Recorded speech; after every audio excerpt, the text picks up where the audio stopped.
रात के ठीक 1:47 पर आयुष की नींद अचानक खुल गई। कमरे में अजीब सी खामोशी थी।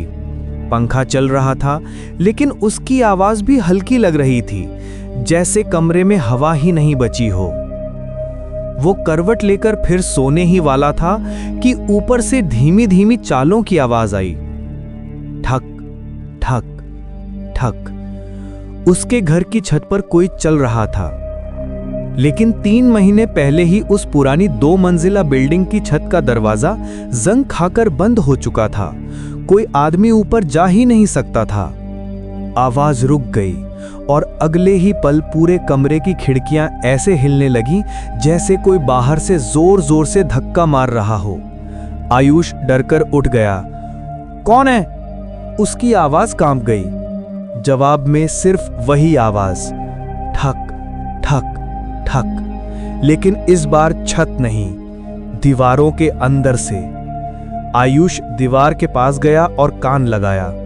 अंदर से किसी के नाखूनों से खुरचने की आवाज आ रही थी, जैसे कोई अंदर फंसा हो और बाहर निकलने की कोशिश कर रहा हो।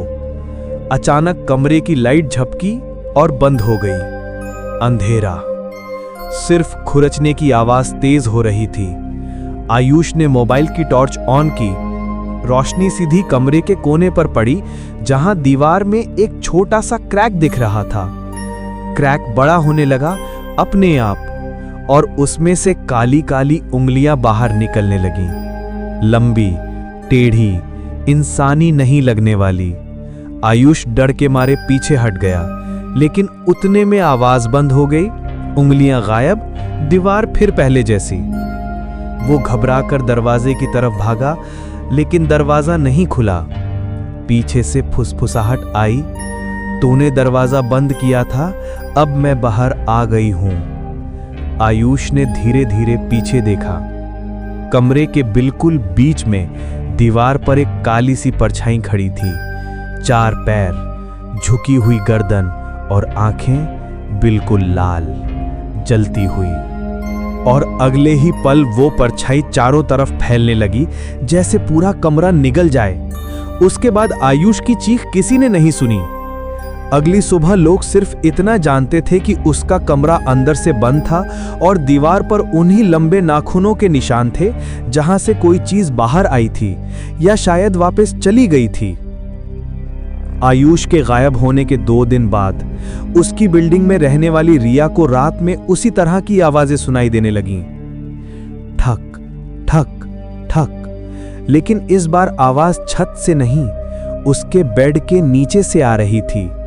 रिया ने पहले सोचा कि कोई बिल्ली होगी। उसने मोबाइल की टॉर्च नीचे डाली, वहां कुछ नहीं था। लेकिन जब वो टॉर्च हटाकर वापस सोने लगी, उसके बेड के नीचे से किसी के गहरी सांस लेने की आवाज आने लगी। रिया का दिल तेज धड़कने लगा। अचानक कमरे का दरवाजा अपने आप बंद हो गया। खिड़की के पर्दे हवा के बिना ही फड़फड़ाने लगे और दीवार पर वही निशान उभरने लगे, लंबे नाखूनों वाले। रिया समझ चुकी थी कि ये वही चीज है जो आयुष को ले गई थी। उसने हिम्मत करके फोन उठाया और फ्लैश ऑन किया। रोशनी दीवार पर पड़ी और वहां एक काली परछाई दिखी। लेकिन इस बार वो परछाई सिर्फ खड़ी नहीं थी, बल्कि फ्लोर पर झुककर रिया को देख रही थी, जैसे शिकार को घूरती हो। रिया चीखी और कमरे के बाहर भागने लगी, लेकिन दरवाजा खोला ही नहीं। परछाई धीरे धीरे लंबी होने लगी। उसके हाथ जमीन तक खिंच गए और उसकी गर्दन ऐसे तिरछी हुई जैसे किसी ने उसे कभी सीधा रखा ही नहीं हो। फिर वो एकदम से रुक गई। कुछ सेकंड बाद रिया ने सुना, तुम्हारे कमरे की दीवारों में कोई और भी है। रिया रोते हुए पीछे मुड़ी।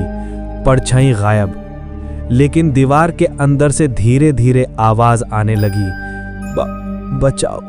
ये आवाज कमजोर थी, लगता था जैसे कोई बहुत समय से दीवारों में कैद हो। रिया डरते हुए दीवार की ओर गई। क्रैक फिर फैलने लगा और इस बार उस क्रैक से एक मानव हाथ बाहर निकला, घायल, लहूलुहान, मदद मांगता हुआ। रिया ने घबराकर उसे पकड़ने की कोशिश की, लेकिन अचानक वो हाथ पीछे खिंच गया, जैसे कोई उसे अंदर घसीट रहा हो। और उसी पल परछाई रिया के पीछे प्रकट हुई और उसके कान के पास आकर धीमे से बोली, एक बार जो अंदर चला जाए वो वापस नहीं आता। कमरा अंधेरा हो गया और अगले दिन रिया के कमरे में सिर्फ एक चीज मिली, दीवार पर 2 नए नाखूनों के निशान और एक खून से लिखा हुआ वाक्य, अब अगला कौन।